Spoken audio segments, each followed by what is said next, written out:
What is up, fellow G's? I know how many of you are feeling right now because I feel the same way. I kind of feel like Barney Gumble lying there on his couch, on the side of his couch, saying, "Don't cry for me, I'm already dead." But tomorrow is another day. And I know that that loss against the Red Bulls left us all feeling kind of broken. But one of my favorite writers of all time, Ernest Hemingway, he once said, "We are all broken, but that's how the light gets in." Let's preview this next match against Union and see if we can get some light going, or maybe Union will light us up. Let's get into it. You're tuned into news across the galaxy where they talk all things LA Galaxy with the Nag Boys. Let's start nagging. Fellow G's and esteemed SOBs, welcome to News Across the Galaxy, the midweek show, coming at you live from NAG Studios East. I'm your host, Edgar Zuniga, with my partner in crime on the ones and twos, Bryant Lobos. Let's hear those horns, Bryant. Yeah, there we go. On today's show, we're going to talk about Philadephia Union, discuss the further fallout from Saturday's massacre versus Red Bull New York, and preview the midweek match between Philadephia Union and LA Galaxy. And to help us do all that, we are honored to be joined once again. Well, no, this is his first time here. Oh, Jimmy, it just feels like I've known you for a long time, which you kind of have, sort of. Well, we're joined by our featured guest coming at us live all the way from the city of brotherly love, lead Philadephia Union beat writer for the Philly Sports Network. It's Jimmy King. Hey, Edgar, thank you so much, man. And like you said, it feels like we have known each other for a considerable amount of time now, and it's nice to finally, get on the cam together and talk. I'm excited to be here. I apologize if I'm having any connectivity issues. I feel like I might be, so please let me know if I am. I'll jump off for a quick second and get back on my phone. But just keep me updated on how I'm coming through. But otherwise, for the meantime, thank you guys for having me. Beautiful intro, by the way. I'm sure it's hard to get on and do this every week when the team's not doing as good as you would like them to be. So kudos to you, man. That was an awesome intro. And I hope anybody that's listening is appreciative of what you do, because it's hard to keep the things going when things aren't going well. So kudos to you, and thanks for having me again. Hey, thanks, Jimmy. I mean, I am a classically trained writer. I got my degree in English, and one of my favorite English professors used to always say, "We're all tortured souls as writers." So, That's right. well, welcome to the show, Jimmy. It's an honor to have you on board, buddy. How was your day? It was good, man. I if I'm assuming most people listening in won't know who I am.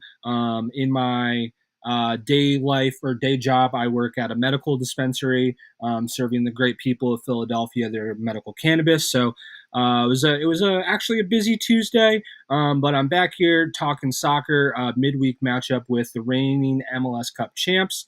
I expected this to be one of the premier matchups at Subaru Park this season coming into 2025. Going into it tomorrow, I think this might be one, especially with the weather in Philadephia not looking as good as it has been the last couple of weeks. This might be one that people end up staying home for, which is kind of disappointing, but that's how it goes, especially in a big market like Philly when you've got all the other big sports kind of controlling the market. So nonetheless, I'm excited to be down there and watching some midweek MLS soccer. You were so kind to remind us that we're the MLS Cup champions because we don't feel like champions right now. I know the feeling that I have right now. It's kind of like after Okay, Rocky cool. Four, Thanks, man. Rocky was the champ, right? But he didn't feel much like a champ because Ivan Drago had just like massacred him and left him in a mush. And so Rocky's taking a shower and he's like, "I'm still the champ," but he's like shaking. Actually, I don't remember. They had stripped him of the title. Terrible, right?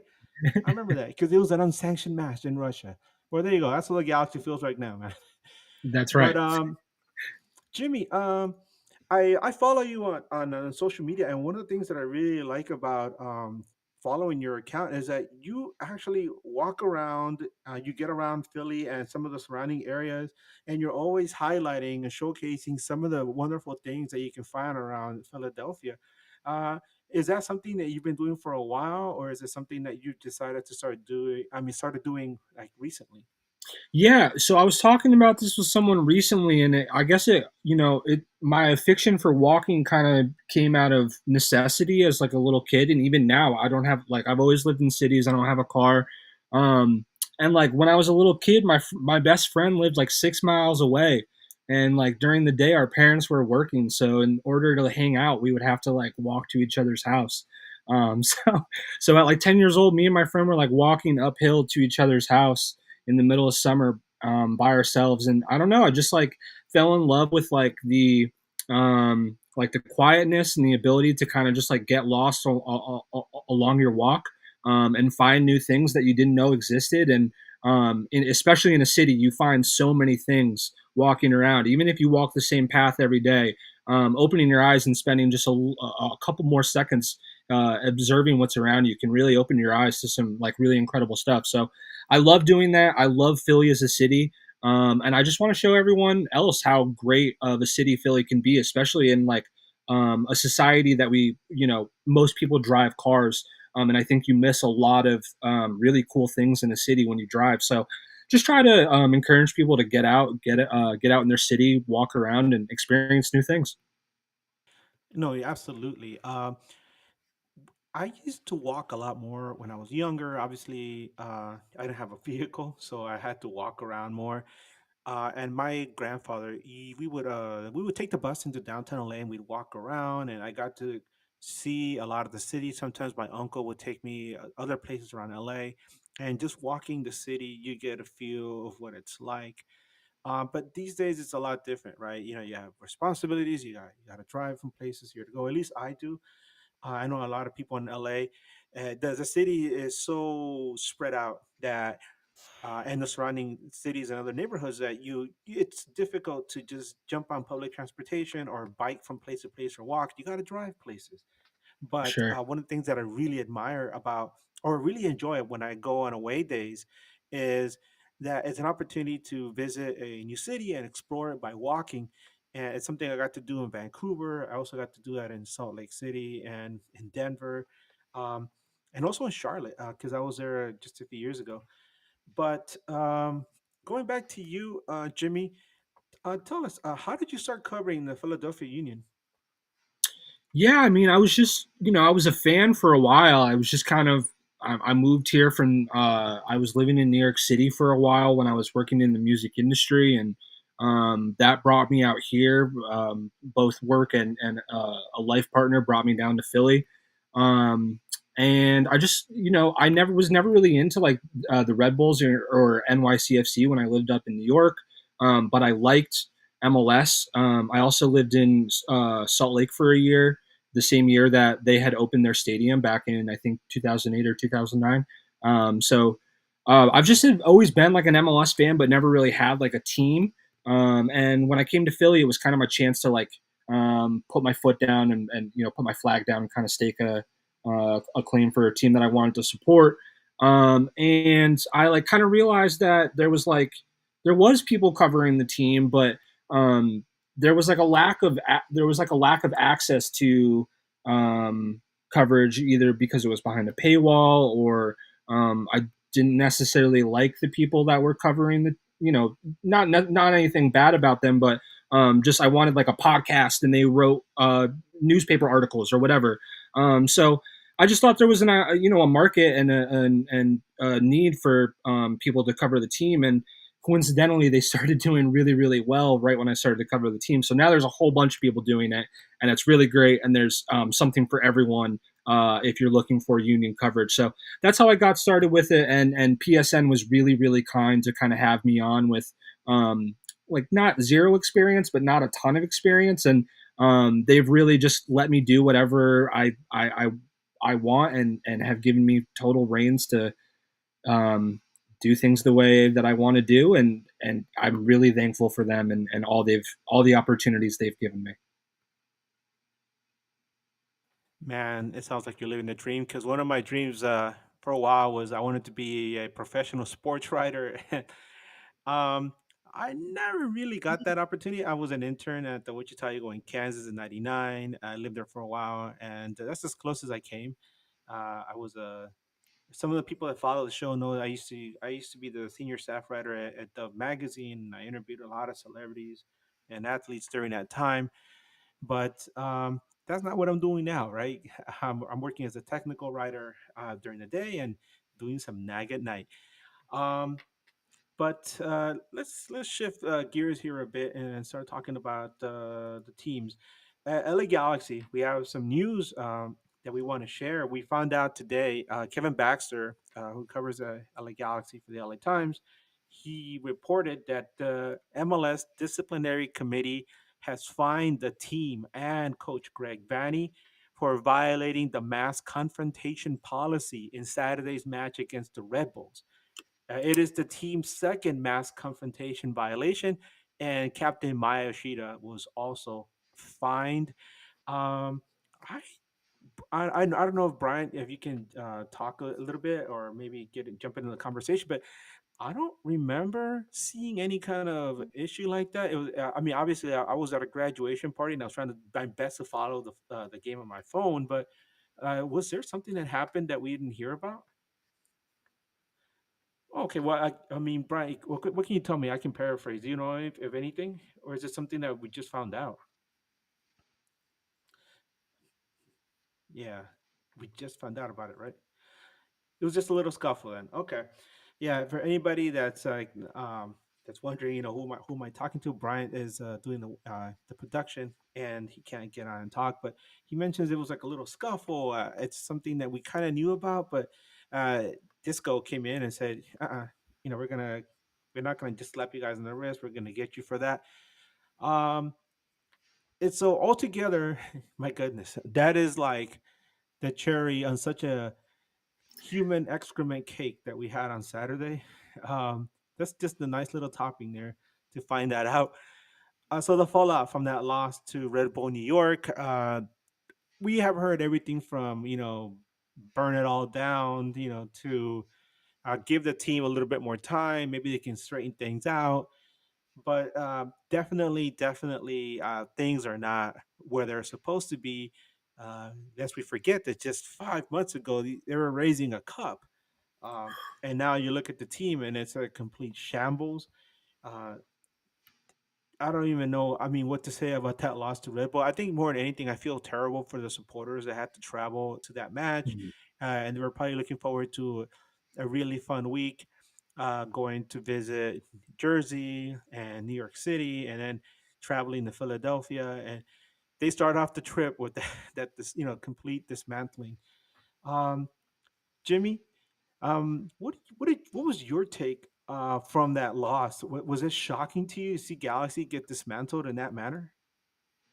Yeah, absolutely. I mean, um, there's being in bad form and struggling, and then there's getting absolutely blown out, right? And um, I don't think anyone was expecting that kind of scoreline from that game, and it got out of hand pretty quickly.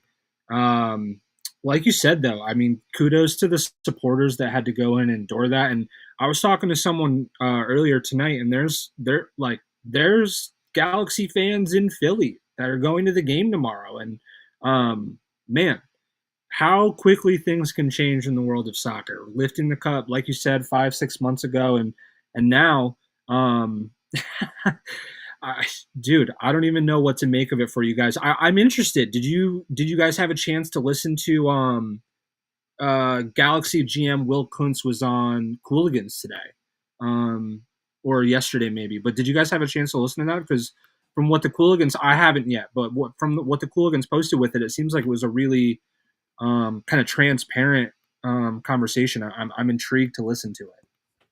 Yeah, Cooligans. They're friends of our show, by the way. We've had them on before. Nice. And yeah, I got to watch excerpts of that conversation. I didn't get to see the entire thing because I'm in the middle of my workday. But when I had an opportunity to sit there and listen Yeah, I'll do to that. excerpts from it, um, I did notice some of the things that he said were things that some of us have either thought about or have said out loud, which is uh, a team like LA Galaxy, if given the opportunity to spend as much as possible, would definitely be among the league's elite. Because it's one thing that we know about Major League Soccer is like they don't want a team to be too dominant for too long.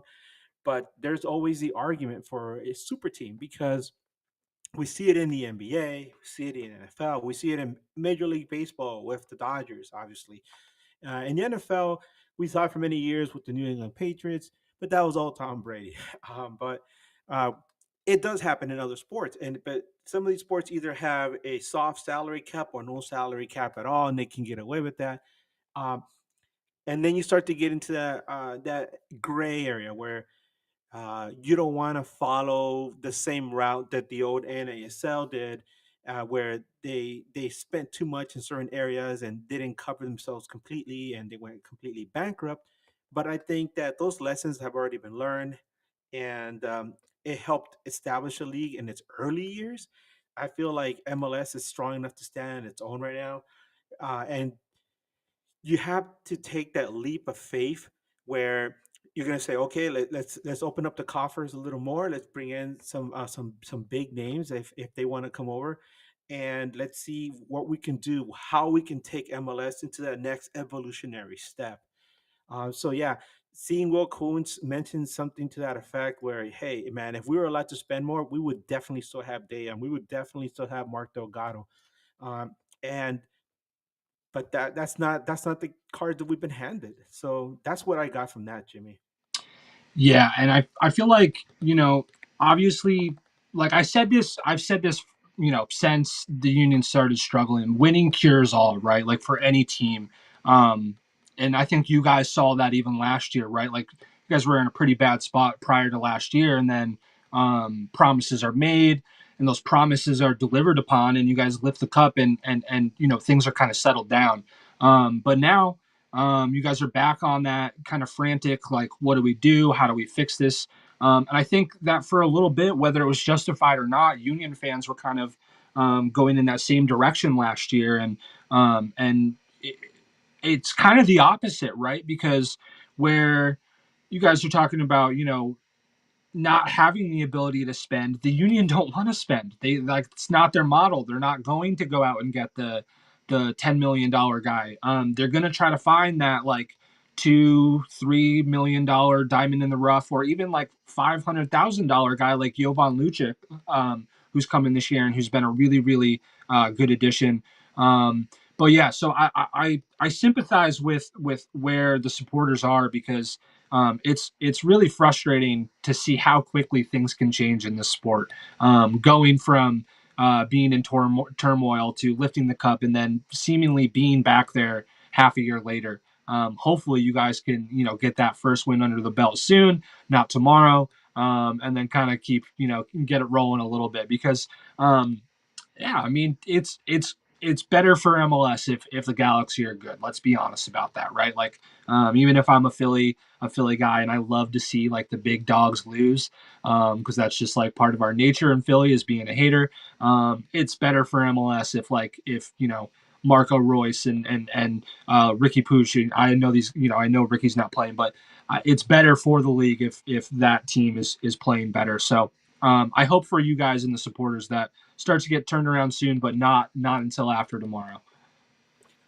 No, it's funny to hear you say that because it's not the first time I've heard it mentioned from supporters from other teams. I heard it the first time I heard it was an Austin fan, and that was 2 years ago, and he mentioned to me how they were having some issues with their front office, and then he also addressed the Klein out protest that was going on at that time with Mm-hmm. I guess supporters, Galaxy supporters were very upset, and he mentioned a strong Galaxy is good for the league, and I was like, wow, that's I had never heard that before from of another supporter, but I've heard it mentioned to me at other occasions, and it always like it's always kind of funny, like I'm a Galaxy fan. I grew up here in LA, and that's the team I would watch, since I was younger. But I also love Major League Soccer, and I would not. I think it'd be really boring if one team just won all the time. But I also do think that it's important to have these teams that are strong, and they're going to be tough year in year out, and that when you beat them, it's really significant, kind of like beating a strong Dodgers or a strong Yankee squad, or like the Mets, right? How they're loading up. And I know the Phils love beating on the Mets and the Braves, those teams, right? So, yeah, I can see that. Um, so just to put just to cap off this segment right here, regarding Greg Banny, the conversation has shifted to how long does he have? Mm. There's people that are saying fire him now, and there's people that are saying wait until after the match against LAFC, because God forbid that LAFC beats LA Galaxy and then you let Vanny go. That's gonna they're gonna lord that over you forever, right?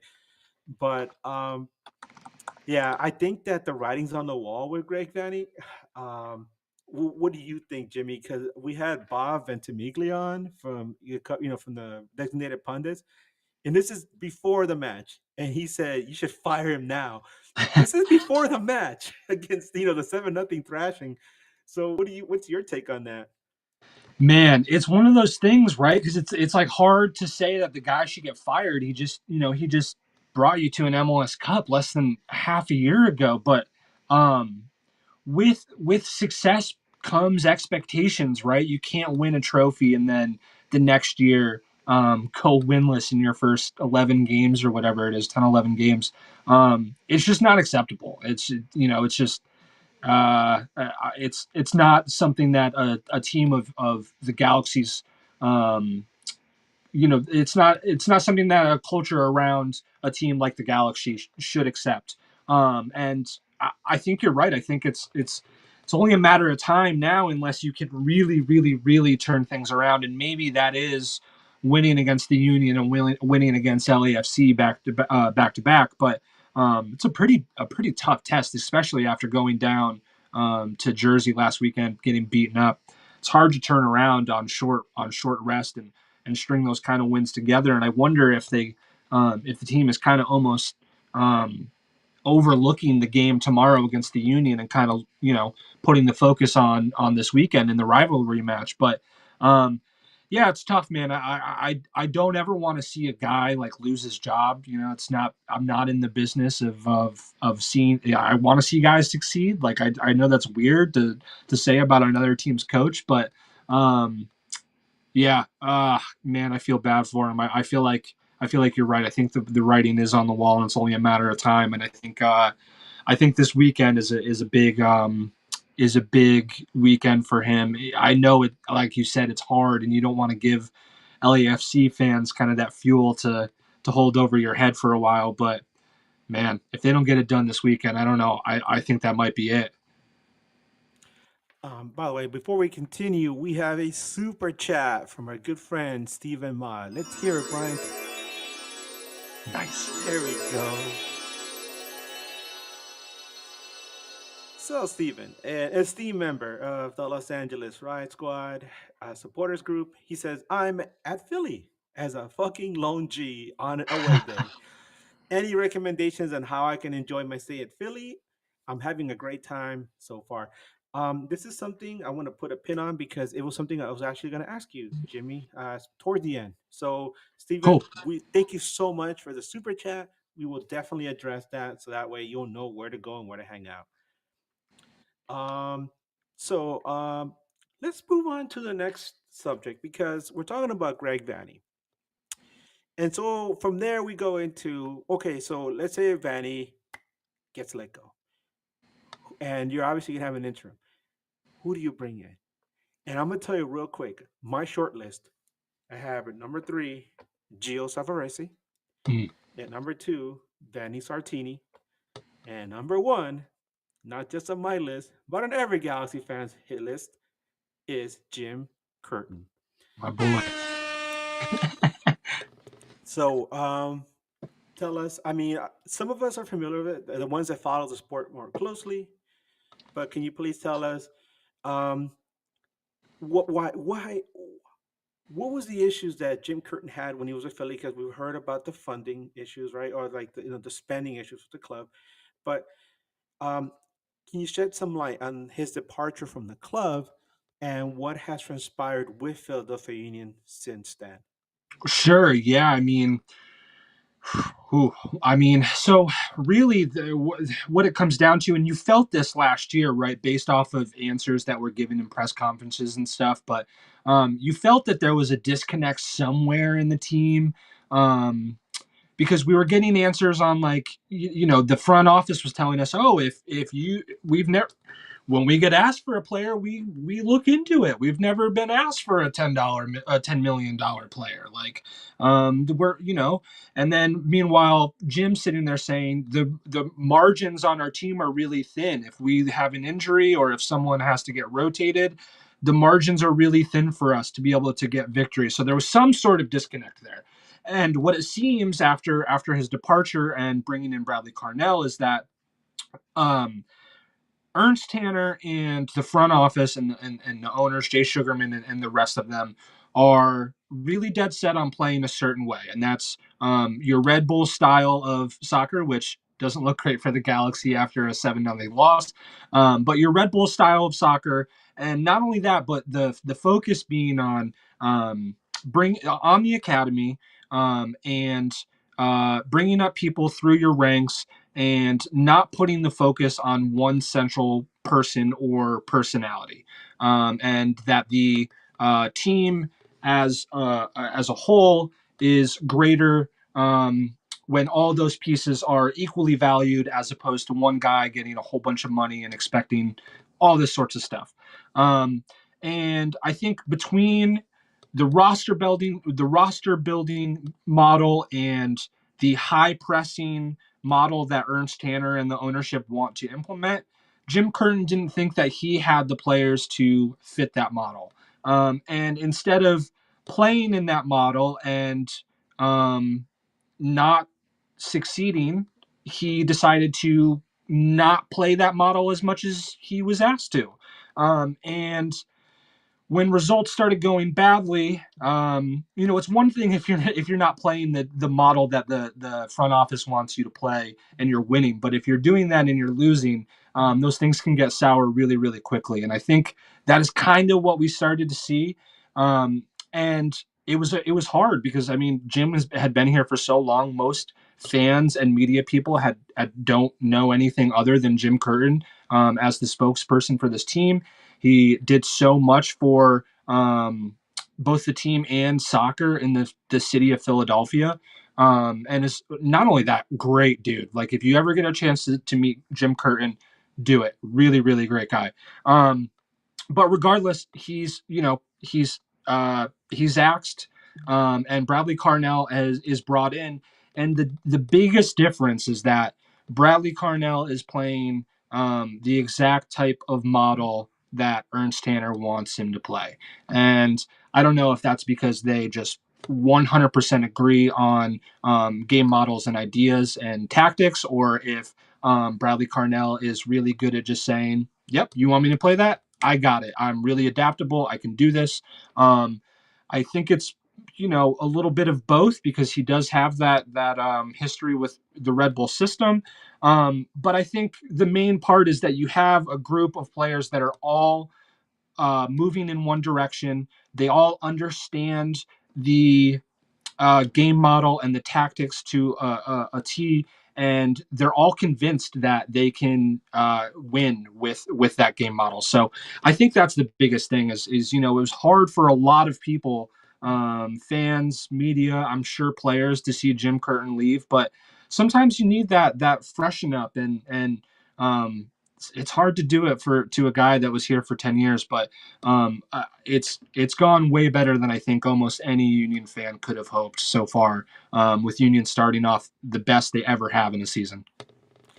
We've seen the same thing happen with Vancouver, by the way. Mm-hmm. I was just talking to our good buddy Nathan Durek, who covers the Whitecaps, and I was asking him a lot of questions about Vanni Sartini, and he mentioned whether as a manager or in just in other facilities, Jim Curtin had been. Vanni Sartini had been around that club for like 15 years or something like that. Mm-hmm. It was like a long time. So moving on from him was difficult because everybody liked him. but they needed to take that next evolutionary step. I keep saying that, but a lot of times, if you're stagnant, you're just gonna float down the river and get dragged away. So you got to keep moving, right? Because a dog has never pissed on a moving car, right?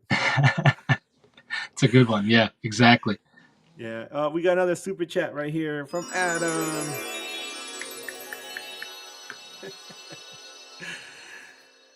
Adam, thank you so much for the $5 super chat. He asks, "Hey guys, when was the Philadelphia Union's inaugural season in MLS? And was Jim Curtin their best coach in their short franchise history so far?" And this is something that you can answer right now, Jimmy. Yeah. Well, so I mean, he took over very, very early um, in Union history. He was a um, he took over as a interim coach and then took over the reins full time very early on. But Union's first season was back in 2010, I believe. Played the Seattle Sounders in their first game at Lincoln Financial Field, and I believe Sebastian Latou had a brace in that game to win 2-1, 2-0. Man, my memory's not as good as it used to be, but yes, I believe it was 2010 that the Union first came into MLS. And if you don't know the story behind Union and their introduction in the league, really, really great story. A group called the Sons of Ben, our main supporters group. They SOBs. they wanted us. They wanted the SOBs. They wanted a soccer team here. They went to other matches around the area, up in Jersey, up in DC. They went to MLS Cup and made a crap. They made a shit ton of noise. I was going to say crap, but that felt so weird for me to say. So sorry if I'm not allowed to swear, but I needed to because that felt really weird. Nah, Um, let it go, man. Let it yeah, go. they went and made a bunch of noise and told the league like, hey, you got to give us a team. Other cities that have smaller markets are getting teams, and we deserve one. And I think that's a really really incredible story. And there is a documentary. I think it's like free on Peacock, and there's probably a couple other places you could watch it for free. But really really cool documentary. Um, I have a bunch of people that I know that are in that doc that are still around to this day.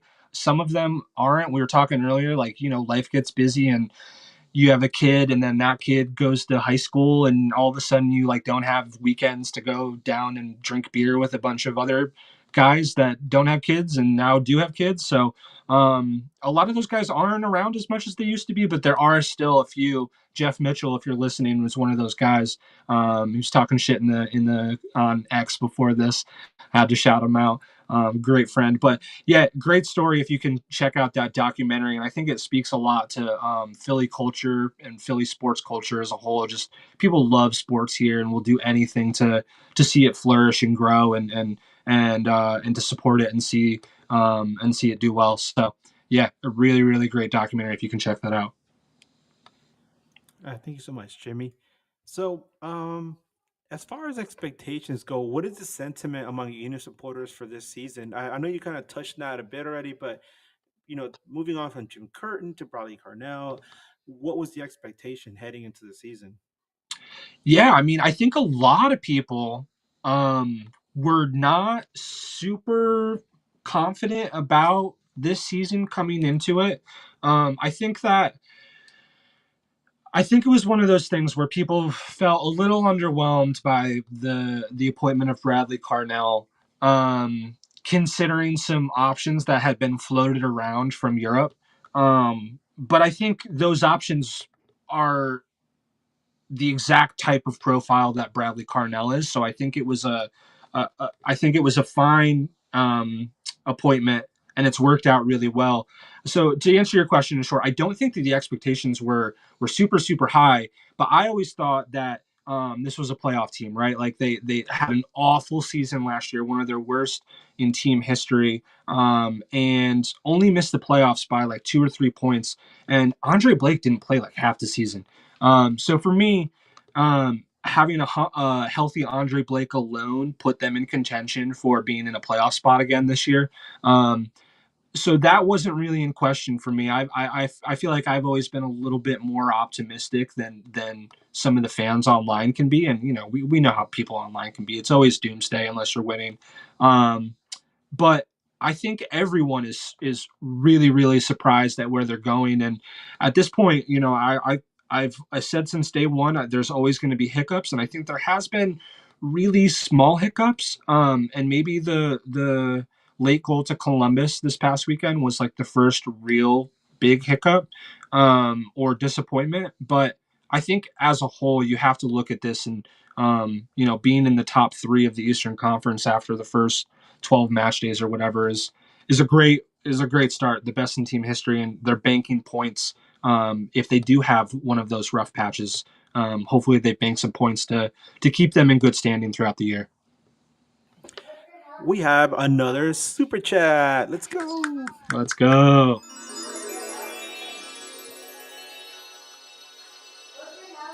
Sorry, my son is home. Adam, thank you so much for the $5 super chat. Adam asks, I know this is not related, but is Kevin Durant still a minority owner for the Philadelphia Union, the Durantula?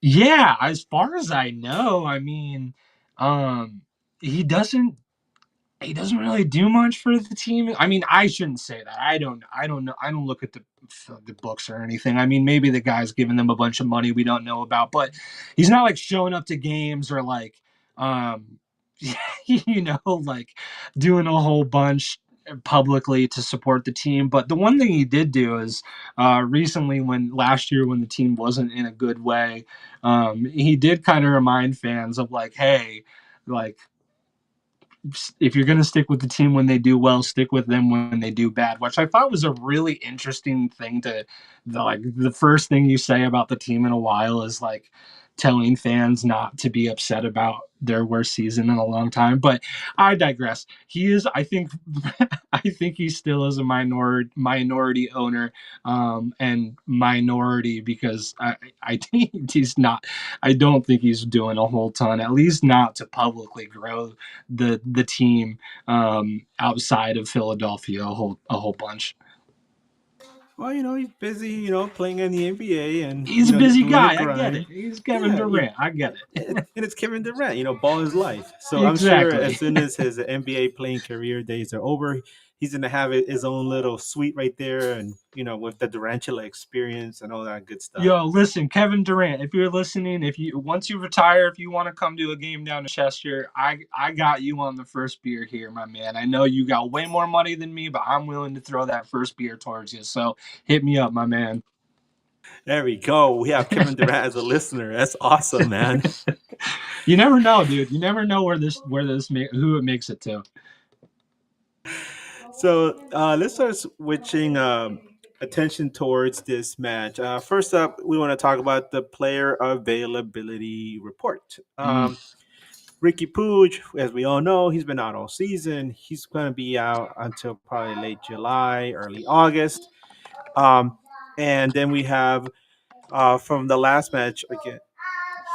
Sorry, my son is very loud.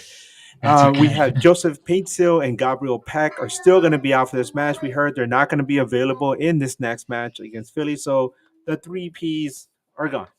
And it's a beautiful recipe for whatever the heck is going to happen in Philly. But what can you tell us about Philadelphia as far as availability? Yeah, so Union are pretty healthy right now. There are two big names that are either out or questionable for tomorrow. The first of which being Jan Glavinovich, young center back that the Union picked up this offseason, was really starting to come into form after starting the season a little slow. I think he had an injury in preseason that kept him from starting the season, on the right foot, but he was really starting to come into his own and suffered a bad knee injury. And it sounds like he is making his way back a little quicker than they initially had anticipated, though he's not close to being back yet. He hasn't started training with the team. They don't want to, Bradley Carnell said today he doesn't want to give any sort of like rough timetable until he does start to train. So he's the big one that definitely will be out and means we'll likely see someone play out of position at center back on tomorrow night. And then the other one, the questionable one, a really important one is Andre Blake in net, who did miss the last game against the Columbus Crew.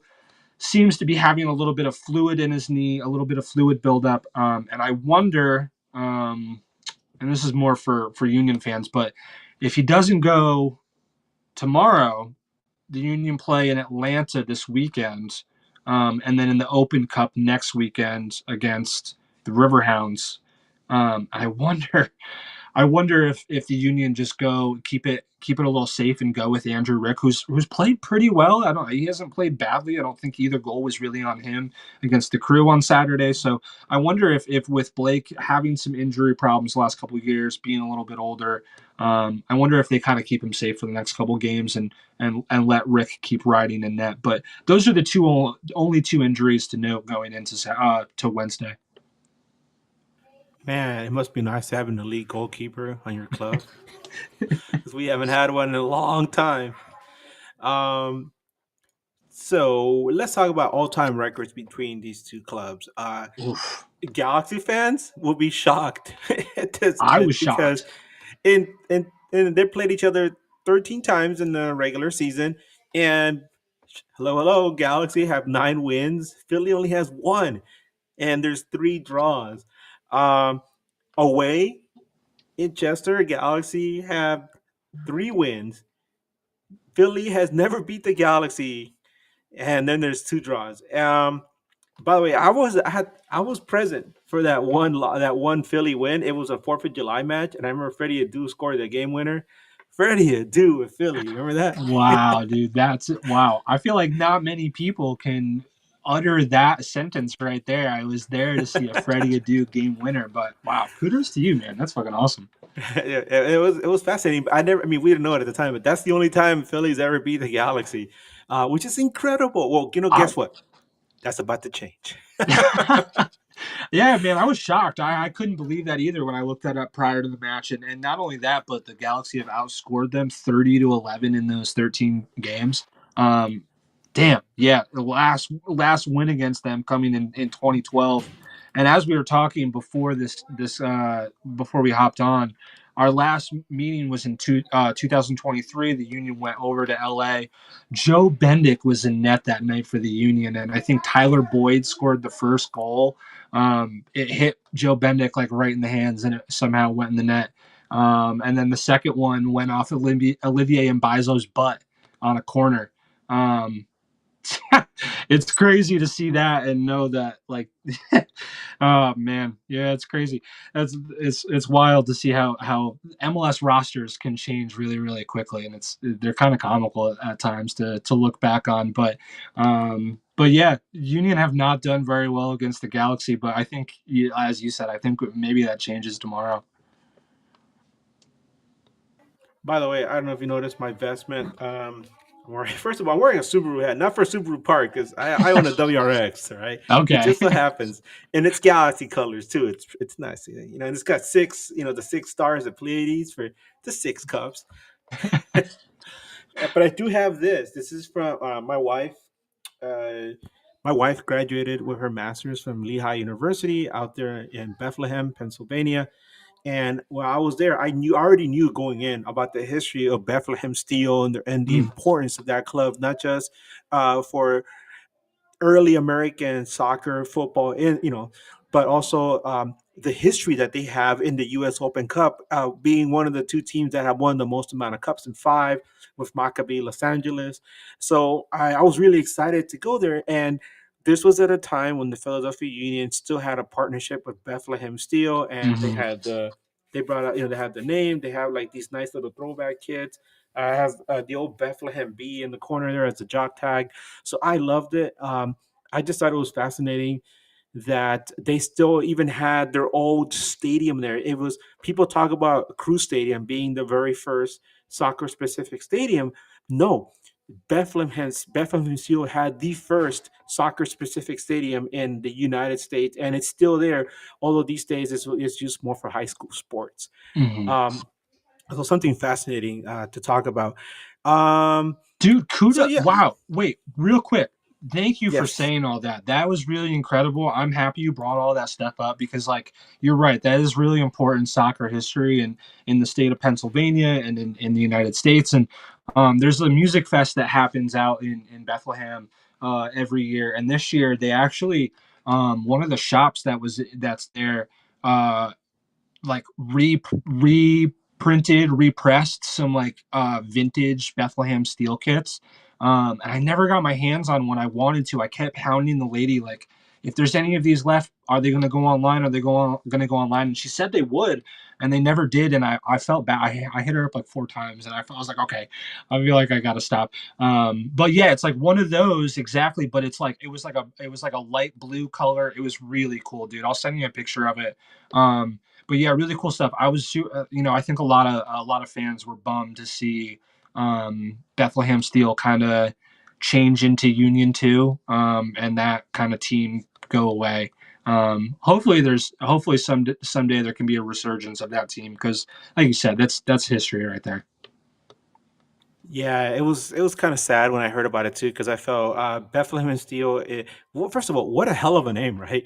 Mm, Uh, and if you dig a little deeper and you look into the history of Bethlehem Steel, mm, they were very important when the United States went to war in the World Wars because they supplied some of the steel that the ships were made from. And at one point, the Bethlehem Steel actual company there supplied most of the steel that went out to the entire world. At the time, it was like in the 30s and 40s.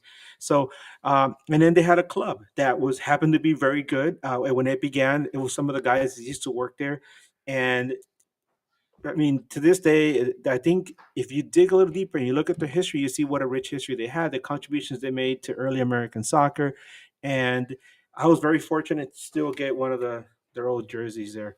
Um, so let's talk about the ref report because we just talked about how LA Galaxy have only ever lost once to Philly. They've never lost in Chester at Subaru Park. But look at this referee. The last time that LA Galaxy and Philly played each other, obviously you said was a 3-1 Galaxy victory. Um, and the guy that had the whistle at night was Fotis Basakos. I want to say his name correctly, Fotis Basakos. Well, guess what? He's back again. He's going to be refing this match between Philadelphia Union and LA Galaxy. Um, Bazakos has refereed in NASL, USL, and US Open Cup. Since 2012, he has refereed in 166 MLS regular season matches, 9 with LA Galaxy, for get this, 1 win, 3 draws, and 5 losses, with 0 wins, 2 draws, and 5 losses away. And meanwhile, he's done 16 with Philadelphia Union for 6 wins, 4 draws, and 6 losses, with 5 wins, 3 draws, and only 1 loss at home. mm, Like I said, coincidentally, his last match was that 3-1 win over Philly. That was on July 8th, 2023. He handed out 3 yellows to LA Galaxy to the Philly. His last Philadelphia match was a 2-1 win versus New England Revolution. That was at Gillette Stadium. That was on March 8th, 2025. So earlier this year. He handed out 3 yellows to Philly, 2 to New England. This is going to be his 11th match of 2025. So far, he has handed out 26 yellows, including 1 red for a second yellow, for an average of 2.6 per game, and he has yet to award a penalty kick. Um, so we have your player availability report. We talked about the ref. We talked about the all-time records. Well, guess what, Jimmy? It's that time. Time for predictions. Jimmy, it's because you're our guest. You get first shot. man, I I want to say I think the Union are gonna win this game. I think after letting 3 points slip against Columbus at home on the weekend, I think they're really gonna come out firing. Um, but I also don't want to say I don't want to come out and say that it's going to be a blowout either. I think this is going to be a really big test for we know that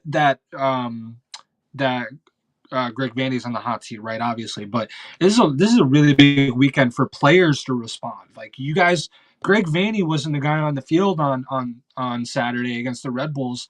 Y'all were on the field, and y'all were the ones that got beat 7-0. And sure, that can be put down to Greg Vandy. Some of it, a lot of it, even maybe. But at the same point, it's on the players to stop that bleeding and respond and come out with at least a fighting performance. If they, even if you don't come out with any points, you got to come out and put a good effort in. And Bradley Carnell talked about that today and said, we faced Montreal a couple weekends ago. They didn't have any losses and they played us really hard. And we're expecting the same thing tomorrow. We're expecting a battle and we're focusing on ourselves and what we can control and how we want to play because we know how things can go on the other side when teams are not playing the way they want and need something to revitalize them and kind of galvanize them. So I think the Union are approaching this in the right way and are just kind of looking to the weekend already. But I don't think it's going to be a complete blowout either. I think I'm going to go with a I think I'm going to go with a 2-1 victory for the Union, but my initial thought was 3-1. But for some reason, I just feel with the rotation that the Union are probably going to have tomorrow, and like I said, the need for the Galaxy to come out and put some sort of performance together. I don't think it's going to be as much of a cakewalk as the Red Bulls game was last weekend against y'all. But I'm happy to be wrong and see a really good night at Subaru Park, which I think is needed after the fans got really disappointed after last weekend's game against the Crew. Well, it's really difficult to predict what this LA Galaxy team is going to do. It's something that we kind of broached with when we had Bob on the show, because it's not that they're unpredictable. It's just that they're so you don't know what to expect at this point. Are they going to show up? Are they going to put up a good fight? Are they going to at least create chances that haven't been able to go in throughout the season, but maybe in this match they can actually make those count and they can score some goals, because if you don't score any goals, you're not going to win, right? So Right. you got to put the biscuit in the basket.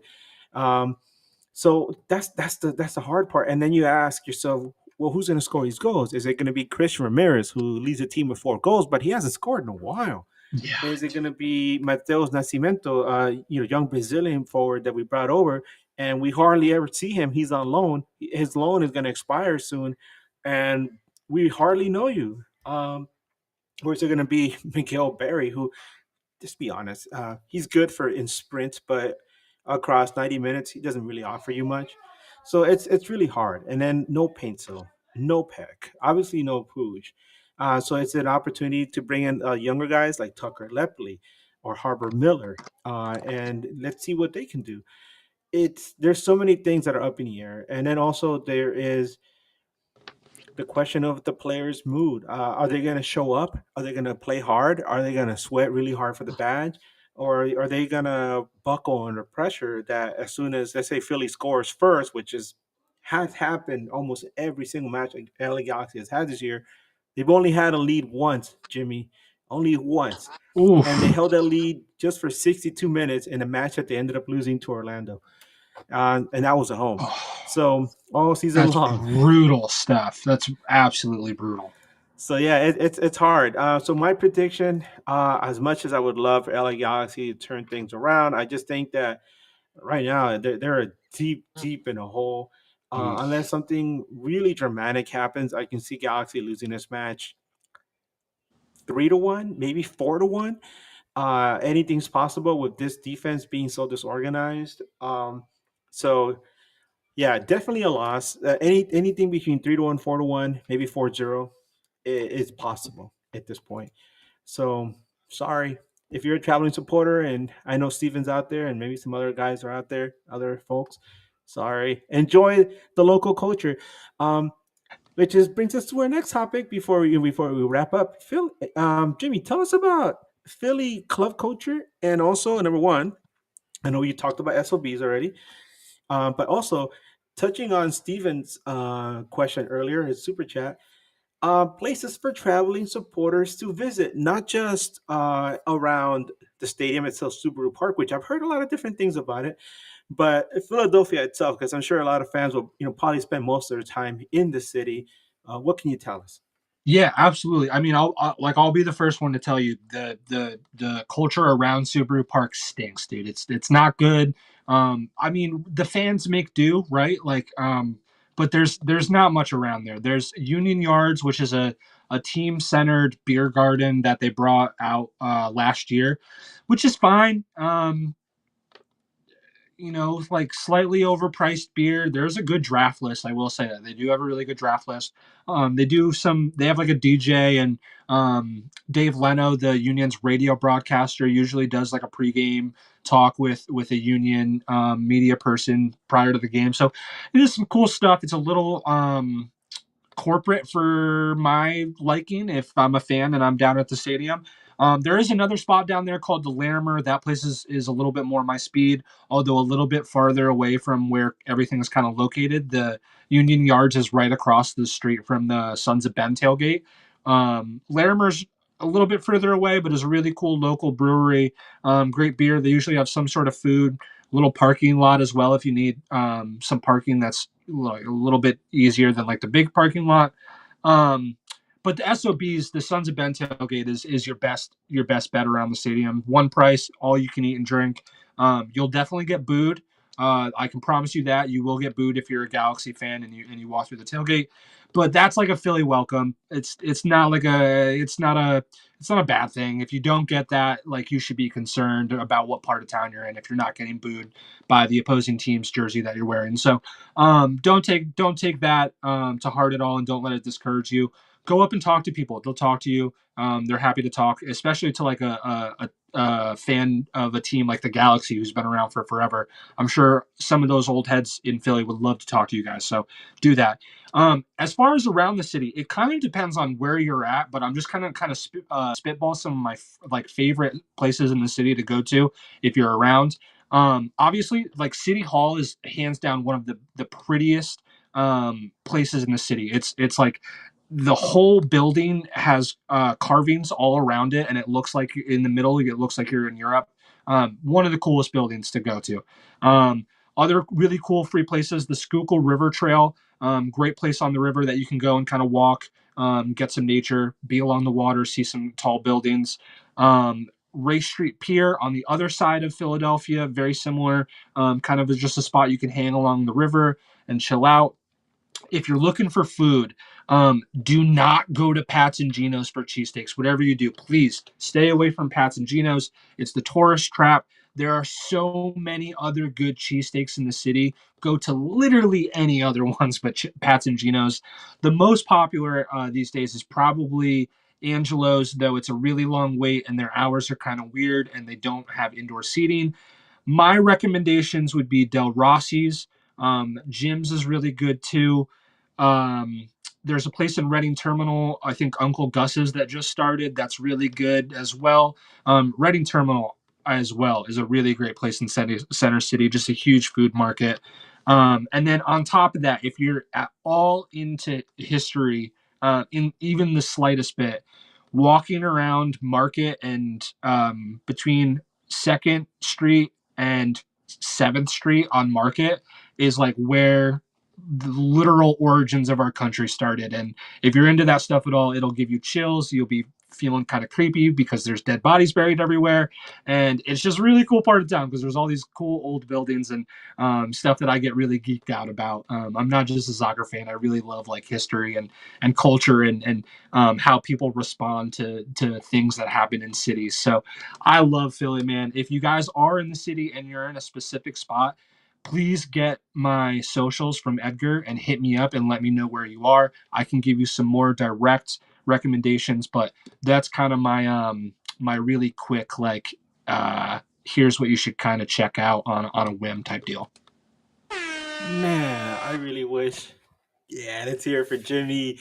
Man, I really wish I would have been able to spend more time in the city. The last time I was out there, actually, obviously, we were in Bethlehem for most of the time for my wife's event. But I remember like driving around the city because we had a rental and we had to take it back, and I was like, damn, I wish I just get out of the car and run off to go check out some stuff. But one day I'll get the chance, and then me and you, Jimmy, we could have some cold ones and walk around a little, get to know the city really Absolutely, nice. man. Absolutely. I'd love to do that with you. So I know you mentioned a little bit about Union Yards. Is that the is that the bar that we were talking about that was haunted or something that was cursed? That they opened it up and you're like, damn, they keep losing. We need to Yeah. burn some sage, like slaughter some goats or something. Yeah, What it was this happened? huge thing last year because they opened that during amidst this like huge like the worst losing streak in Union history, and man, Philly fans are so funny. They got to come up with something for why. It can't just be that the team stinks. There's got to be a reason, and the scapegoat ended up being Union Yards. For a multitude of reasons, Jim Curtin poured the first beer there, and it was like 95% foam. People said that was like that was a bad omen. That should have Oh never man. happened. The Union Yards building in general is I don't have confirmation of this, but I would totally believe it. Is apparently on old Native American ground, so there's like some spiritual kind of stuff going on there. Yeah, people were trying everything. Like literally during that losing streak last year, people were legitimately bringing sage to the stadium. We're actually bringing all sorts of stones and saying all these rituals and making voodoo dolls and all sorts of things. And like, man, if there's anything that tells you about a Philly fan, you can learn a lot about when they win, but you can learn even more about when they lose. I'll tell you that much. You learn a lot about Philly fans when things aren't going well. Man, we need something right now. I mean, we need to bring back. I think I mentioned to you we at one point in '97, LA Galaxy started off the season pretty bad, and they brought in the supporters, the Galaxians, the original Galaxy supporters, Galaxians. They actually brought in an actual witch doctor. He went on the field, did some stuff, and lo and behold, they came back, won that match, and then went on to have a pretty decent season. So MLS heritage, baby. That's what it's all about right there. yeah, man. So, Jimmy, man, I've been hyping you up. This when I found out that we were gonna play in Philly, and I was like, "Oh, we're gonna have Jimmy on the show." And I've been hyping you up. I hyped you up on Sunday. I hyped you up for for our last midweek. It's been a joy to have you on, man. Thank you so much for joining us. Um, do you have any parting words, for Galaxy fans or for Union fans that might be watching?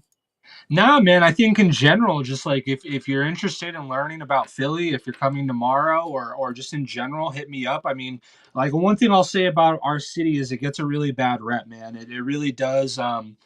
Some of that is maybe earned and some of it is people focusing on the wrong things.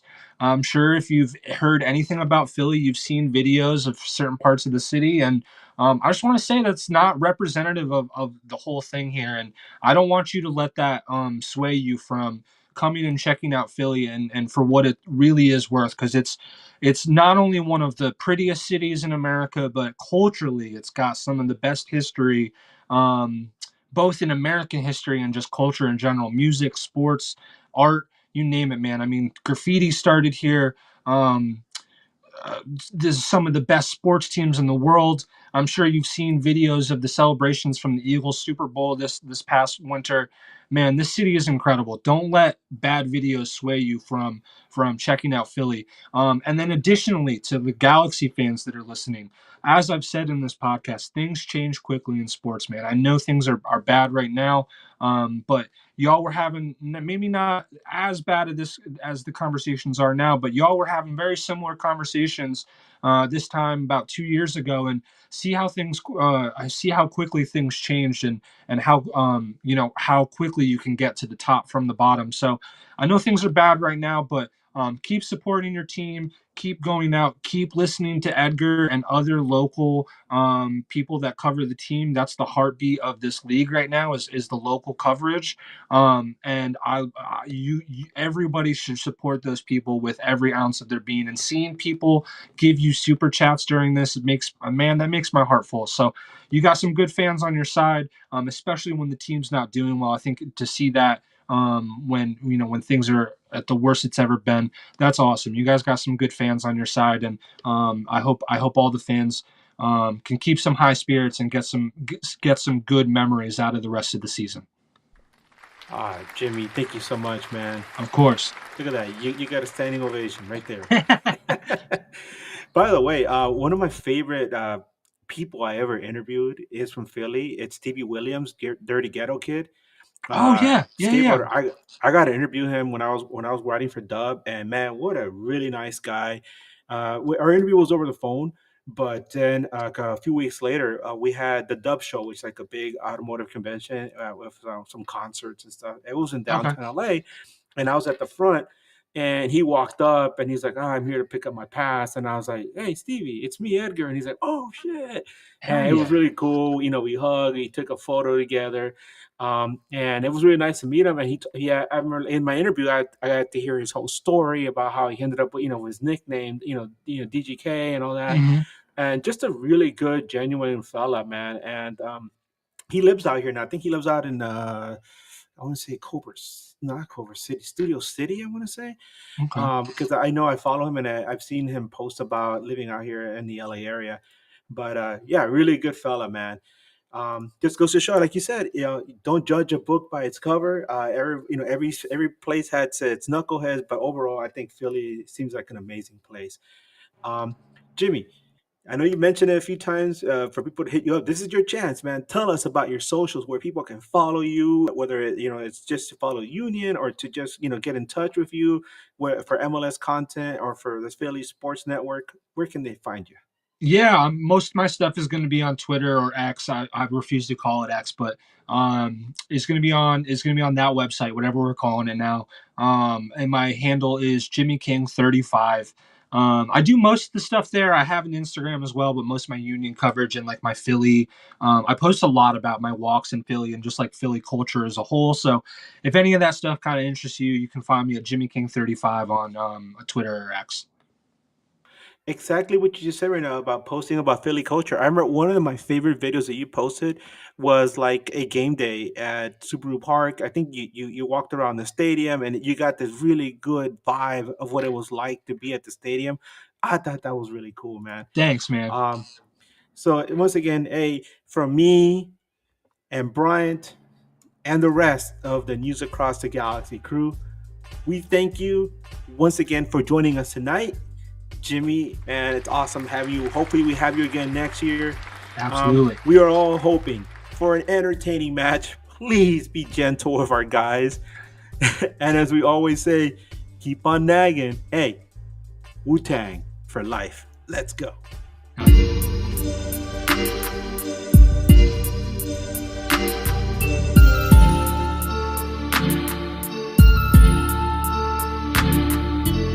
On NAGn.